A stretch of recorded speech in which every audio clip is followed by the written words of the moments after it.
niyo na po ba ma'am si Coach Tab? Coach Tab? O, Wala pa.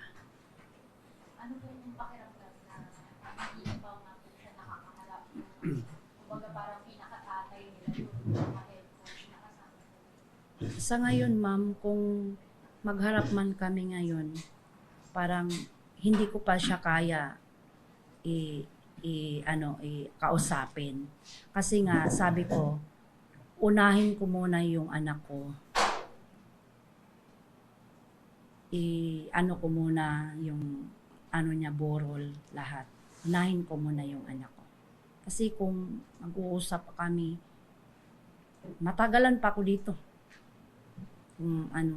Siguro may contact naman siguro sila sa akin. Kung gusto nila makiusap sa akin, ganyan. Pero sa ngayon, hindi pa rin nila sinabi sa akin na makipag-usap sila sa akin.